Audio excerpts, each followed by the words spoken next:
Hello అందరికి. Welcome to stock markets info Telugu channel. మన markets గురువారం రోజున క్లోజ్ అయ్యాయి. ఫ్రైడే రోజు హాలిడే. రేపు మన మార్కెట్స్ మండే రోజు ఓపెన్ అవ్వనున్నాయి. ఎ మార్కెట్‌లో ఇది ఫ్రైడే మార్నింగ్ వచ్చేసి సిఎల్ఎస్ఏ రిపోర్ట్ అనేది విడుదల చేసింది. ఈ రిపోర్ట్ మన మార్కెట్‌కు బూస్ట్ ఇవ్వనుందా? నెక్స్ట్ మార్కెట్‌లు అలజడి ఇంకా కొనసాగనుందా? రేపటి మార్కెట్ అనాలిసిస్‌తో పాటు మహారాష్ట్ర ఎలక్షన్స్ అనేది అసెంబ్లీ ఎలక్షన్స్ నవంబర్ 20న ఉన్నాయి. ఆ రోజు మన మార్కెట్ అనేది హాలిడే ఉంటాయి. దాంతో మనకు ఏమైనా అదే మన స్టాక్ మార్కెట్ పైన ప్రభావం చూపనుందా అంటే చూద్దాము. నెక్స్ట్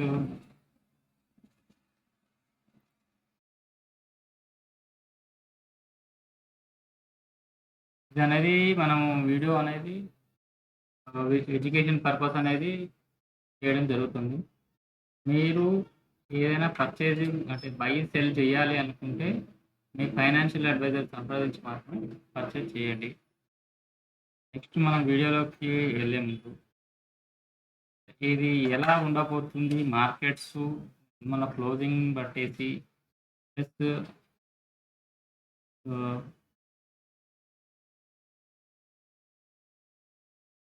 మార్కెట్స్ వచ్చేసి థర్స్‌డే వచ్చేసి 23,532 అంటే 23,500 పైనే క్లోజ్ అయ్యాయి. కానీ మనకు ఫ్రైడే రోజు మార్కెట్స్ లేవు. కానీ గ్లోబల్‌గా ఫ్రైడే రోజు వచ్చేసి మార్కెట్స్ గ్లోబల్ మార్కెట్స్ అంటే డౌ జోన్స్ గాని, నాస్డాక్స్ కానీ మైనస్‌లో క్లోజ్ అయ్యాయి. దాన్ని బట్టి మనం మార్కెట్‌లో ఇది గిఫ్ట్ నిఫ్టీ అనేది -100 పాయింట్స్ అనేది చూపెడుతుంది. నిఫ్టీ అనేది ఇప్పుడు మనకు 126 పాయింట్స్ చూపెడుతుంది. అంటే 23,444 అలా చూపెడుతుంది. బట్ మనకు ఇది వచ్చేసి ఫ్రైడే మార్నింగ్ మనకు రిపోర్ట్ వచ్చింది. అదేమన్నా పాజిటివ్‌గా ఉండే ఛాన్సెస్ ఉండొచ్చు. ప్లస్ ఇక్కడ ఇంత డౌన్ అంటే ఓపెన్ కాకపోవచ్చు మార్కెట్ దాని ప్రకారంగా. ఎందుకంటే 3 డేస్ గ్యాప్ వచ్చింది కాబట్టి ఇంత డౌన్‌లో అయితే ఓపెన్ కాకపోవచ్చు మన మార్కెట్స్. ప్లస్ 23,500 అనేది సపోర్టు. 23,500 పైన ఉంటే 23,800, 24,000 అలా వచ్చే ఛాన్సెస్ ఉంది. బట్ ఏదైనా ఒక న్యూస్ వస్తేనే మన మార్కెట్‌లో అప్ సైడ్ రావడానికి ఛాన్సెస్ ఉంది. ఫర్దర్‌గా ఎఫ్ఐఎస్ సెల్ చేస్తున్నారు కాబట్టి మన మార్కెట్ అనేది డౌన్ సైడ్ వస్తున్నది. అసలు సిఎల్ఎస్ఏ రిపోర్ట్ అనేది ఏమిచ్చింది? మన మార్కెట్స్ అంటే ఇప్పుడు మన యూఎఫ్ఐస్ అందరూ కూడా సెల్ చేసి చైనా మార్కెట్‌లో ఇన్వెస్ట్‌మెంట్ చేస్తున్నారు. But CLSA report shift favourite Indian stocks China నుంచి మన ఇండియాకు వచ్చే ఛాన్సెస్ ఉన్నాయి. ఎందుకంటే డొనాల్డ్ ట్రంప్ విన్ అయ్యాక చైనాలో కూడా స్టిమ్యులస్ ప్యాకేజ్ అనేది భారీగా ఎక్స్‌పెక్ట్ చేశారు. దాంట్లో ఏమి ఇవ్వలేదు. అది అంటే సాటిస్ఫాక్షన్‌గా లేదు స్టిమ్యులస్ ప్యాకేజ్ అనేది చైనాకు. దానివల్ల మళ్ళీ మన దగ్గరికే ఇండియాలోకి వచ్చి ఇన్వెస్ట్‌మెంట్ చేస్తారు అనే థాట్‌తోని మన మార్కెట్స్ అప్ సైడ్ వచ్చే ఛాన్సెస్ ఉన్నాయని చెప్పేసి అందరూ అనుకుంటాను. బట్ అలానే మన మార్కెట్స్ కూడా ఏందంటే 23,500 సపోర్ట్‌తోనే అప్ సైడ్ ఎళ్ళాలి. లేదు అనుకుంటే మనకు ఏదైనా ఒకటి న్యూస్ రావాల్సిందే. ఎలా అంటే మనకిప్పుడు మొన్నటి వరకు యూఎస్‌లో ట్రంపా లేకపోతే నెక్స్టు కమలా హారిసా అని చెప్పేసి అనుకున్నాము. ట్రంప్ ఎలక్ట్ అయిపోయిండు. కానీ అక్కడ మార్కెట్స్ అంతకుముందు హై బ్రేక్ అంటే ఆల్ టైమ్ హైలో వండుకుంటూ కొంచెం ఫార్వర్డ్ లుకింగ్ వచ్చింది. బట్ మన మార్కెట్స్ ఏంది అంతకుముందు నుంచే డౌన్ సైడ్ వస్తున్నాయి. కరెక్ట్ అవుతూ వస్తున్నాయి. కాబట్టి ఇంత అప్ సైడ్ నుంచి ఇంత పడుకుంటూ వచ్చింది కాబట్టి మన మార్కెట్‌లో షార్ట్ కవరింగ్ అన్నా రావాలి ఒకటి. షార్ట్ కవరింగ్ వచ్చే ఛాన్సెస్ ఉంది. ప్లస్ సపోర్ట్ తీసుకునే అవకాశం ఉంది. అయితే ఈ షార్ట్ కవరింగ్‌తోనే అప్ సైడ్ వచ్చే ఛాన్సెస్ ఉంది మార్కెట్‌లో. షార్ట్ కవరింగ్‌తోని అప్ సైడ్ వచ్చాక ప్లస్ అక్కడ పాజిటివ్ న్యూస్ ఉంటే మళ్ళీ అక్కడి నుంచి పైకెళ్ళే ఛాన్సెస్ ఉంటుంది. ఇన్ కేస్ ఆఫ్ అక్కడ ఏం న్యూస్ లేదు అనుకుంటే మార్కెట్‌కి సంబంధించి బూస్టింగ్ ఏమి న్యూస్ లేదు అనుకుంటే మళ్ళీ ఫార్వర్డ్ లుకింగ్ అయ్యి మళ్ళీ డౌన్ సైడ్ వచ్చే ఛాన్సెస్ ఉంటుంది. బట్ ఇదనేది ఏందంటే మీకు రన్నింగ్‌లో అనేది తెలుస్తుంది. బట్ యాస్ ఆఫ్ నౌ అయితే 23,500 సపోర్టు 23,500 బ్రేక్ అయితే 23,300, 200 ఇక 23,000 అంటే ఇప్పుడు మార్కెట్ అయితే అప్ సైడ్ వచ్చే ఛాన్సెస్ అయితే న్యూస్ అయితే ఏం లేదు. మనకు అప్ సైడ్ ఎప్పుడు మళ్ళీ 24,500 టు 24,800 అబోవ్ వచ్చినప్పుడే మళ్ళీ మనం మార్కెట్‌లో అప్ సైడ్ చూడాలి. లేదు అనుకుంటే అప్పటి వరకు వచ్చేసి మార్కెట్‌లో రేంజ్ బౌండ్ లేదా డౌన్‌నెస్సే ఉంటే ఛాన్సెసే ఉన్నాయి. కాబట్టి మనం న్యూస్ ఏదైనా ఒక మంచి న్యూస్ ఎఫ్ఐఎస్ సెల్లింగ్ అనేది ఆగడం జరుగుతేనే మనము ఏమైనా మన మార్కెట్‌లో అప్ సైడ్ రావడానికి ఛాన్సెస్ ఉన్నాయి. నెక్స్ట్ బ్యాంక్ నిఫ్టీ అంతే. బ్యాంక్ నిఫ్టీ వచ్చేసి 50,179 మొన్న గూడా ఇక్కడికి డౌన్ సైడ్ వచ్చేసి 49,000 చేంజ్ వచ్చేసి మళ్ళీ చేసింది. బట్ ఇది గూడా అంతే 50,000 మనకు లాస్ట్ హాఫ్ అన్ అవర్‌లో కవర్ అయింది. బట్ 50,179 ఈ 50,000 సపోర్ట్ 50,000 పైన 50,000 500, 50,800 తర్వాత 51,200 ఇలా అప్ సైడ్‌కొచ్చే ఛాన్సెస్ ఉంది. బట్ ఏదైనా గూడా మార్కెట్టు హైన్స్ ఇవి కరెక్ట్ అయ్యాయి గాబట్టి కొంచెం షార్ట్ కవరింగ్‌తోని అప్ సైడ్‌కొచ్చే ఛాన్సెస్ అయితే మార్కెట్‌లో అనేది కనబడుతుంది. ఈ సీఎల్ఎస్ఏ రిపోర్ట్ కూడా కొంచెం పాజిటివ్‌గా ఉండే ఛాన్సెస్ ఉంటుంది మనకు.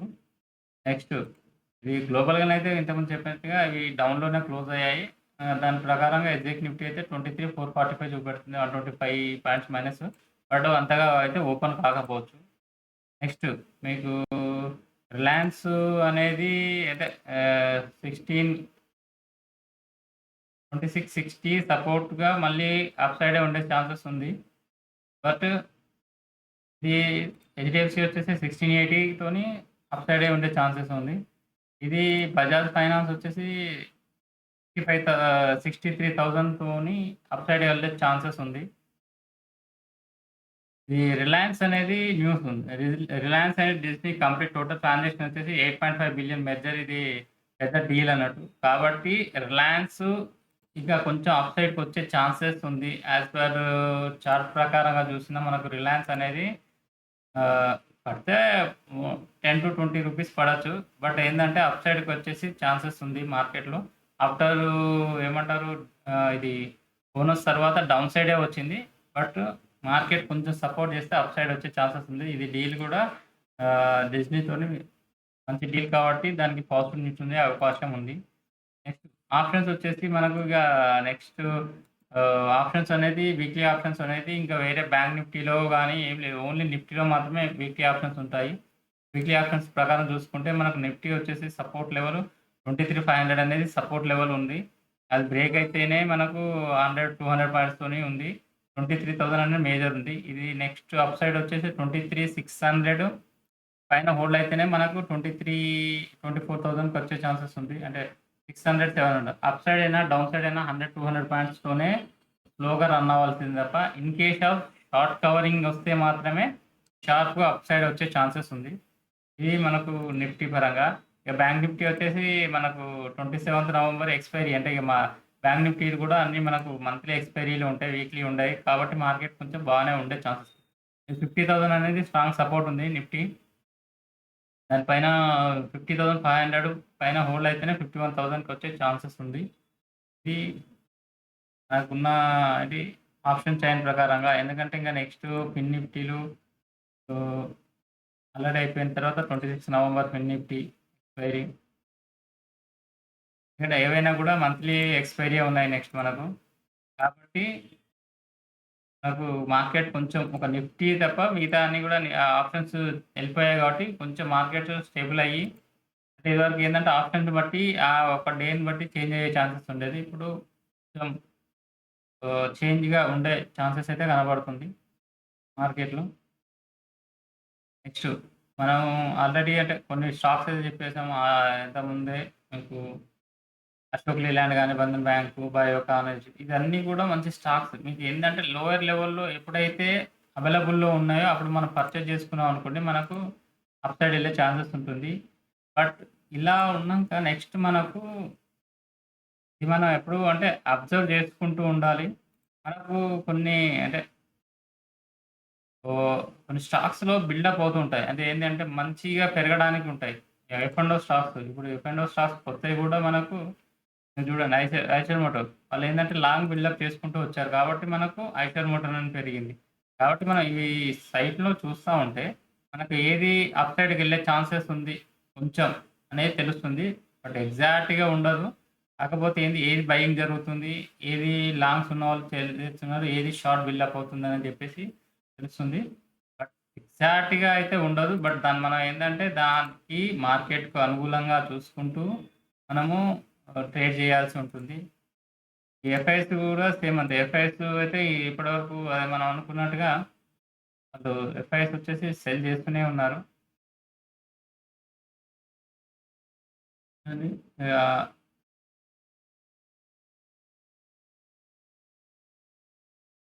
అని సెల్ చేస్తూనే ఉన్నారు కాబట్టి మనకు డీఏఎస్ అనేది బై చేస్తున్నాం. ఎప్పుడైతే బయింగ్ జరుగుతుందో డీఏఎస్ ఇప్పుడు మీకు అదే చెప్పాను కదా! ఎఫ్ఐఎస్ అనేది బై, సెల్ చేస్తూనే వాళ్ళు ఎక్స్‌ట్రా ఏమైంది అనేది తెలుస్తుంది. ఎఫ్ఐఎస్ బై చేస్తారు, సెల్ చేస్తారు. దాంతో మళ్ళీ ఓవరాల్‌గా ఏం జరిగిందనేది తెలుస్తుంది. కాబట్టి ఏందంటే, మనం మంచి స్టాక్స్‌లను పర్చేజ్ చేసుకొని ఉంచుకున్నామనుకోండి, మనకు అప్ సైడ్ వెళ్ళినప్పుడు మనకు ఈజీగా అనేది బెనిఫిట్ అనేది జరిగే ఛాన్సెస్ ఉంటుంది. కాబట్టి మనం మంచి స్టాక్స్‌లను హోల్డ్ చేసుకుంటే ఆటోమేటిక్‌గా వెల్త్ అనేది క్రియేట్ అవుతుంది. ఏదైనా గూడా మంచి స్టాక్స్‌లను మీరు మనం ఏందంటే ఇప్పుడు చూడాల్సిందేందంటే దీంట్లో ఏ పీఈలో ఉంది, ఎంత ప్రైస్‌లో దొరుకుతుంది, ప్రైస్ టు ఎర్నింగ్స్ ఎంత దొరుకుతుంది, ఆ కంపెనీ యొక్క మేనేజ్‌మెంటు, అది తీసుకునే డెసిషన్ ప్లస్ రిజల్ట్స్ ఇవన్నీ గనుక చూసుకున్నాం అనుకోండి, మనం మంచి స్టాక్స్‌ని ఈజీగా పిక్ చేయగలం. ఏమిటి అంటే మనం చేయాల్సింది ఆ మేనేజ్‌మెంట్ ఏం చేస్తుంది, అది ఈ రిజల్ట్స్ అనేది ఎలా ప్రకటిస్తుంది, ఆ ఒక్క రిజల్ట్స్ మేనేజ్‌మెంట్ యొక్క నడవడి ఇవి గనుక మనం చూసుకున్నామనుకోండి, మార్కెట్‌లో స్టాక్ యొక్క స్ట్రెంత్ ప్లస్ అది ఏ సెక్టార్‌కి సంబంధించింది, ఆ సెక్టార్ ఇప్పుడు ఎలా ఉంది, అవనేది మనం గనుక ఈజీగా చూసుకుంటే, మనము మార్కెట్‌లో అనేది ఈజీగా డబ్బులను సంపాదించొచ్చు. కాబట్టి ఇది ఏది చేసినా మీరు లాంగ్ టర్మ్ అయితే చేశారనుకోండి, మీకు వెల్త్ అనేది ఈజీగా క్రియేట్ అయ్యే ఉంటుంది. కాబట్టి ఏది ఇన్వెస్ట్ చేసినా లాంగ్ టర్మ్ చేస్తే మాత్రం బెనిఫిట్ అనేది ఉంటుంది. ఏందంటే మార్కెట్‌లో అయితే సపోర్ట్ లెవెల్‌ని బట్టేసి మనకు ఇది 23,500 అయితే సపోర్ట్ ఉంది. దీని తర్వాత మనకు అప్‌సైడ్ అనేది తెలుస్తుంది. ప్లస్ ఇప్పుడు ఎలక్షన్స్ ఉన్నాయి. ఎలక్షన్స్ వచ్చేసి నవంబర్ 28న ఉంది కాబట్టి, ఎలక్షన్‌లో గనుక ఆహ్, బీజేపీ గనుక వచ్చేదుంటే కొంచెం మార్కెట్ బూస్టప్ అయ్యి అప్‌సైడ్ వచ్చే ఛాన్సెస్ ఉంది. కాబట్టి మీరు వాచ్ చేసుకుంటూ మార్కెట్ న్యూస్‌ని చూసుకుంటూ మీ ఫైనాన్షియల్ అడ్వైజర్‌ని సంప్రదించి బై, సెల్ మాత్రం చేయగలరు. కాబట్టి మార్కెట్‌లో మంచి స్టాక్స్ అవైలబుల్ అంటే ఎప్పుడైనా మీకు మార్కెట్ పడతాన్నప్పుడే మంచి స్టాక్స్ అనేది మనకు డిస్కౌంట్‌లో లభిస్తాయి. కాబట్టి ఆ డిస్కౌంట్‌లో లభించినప్పుడు మనం పర్చేజ్ చేసి ఉంచుకుంటే ఆటోమేటిక్‌గా మనం 1, 2 ఇయర్స్ గనుక హోల్డ్ చేస్తే మనకు స్టాక్ మార్కెట్ నుంచి గెయిన్స్ తీసుకోవాలి. Next so okay. Thank you friends. Please like, share, subscribe.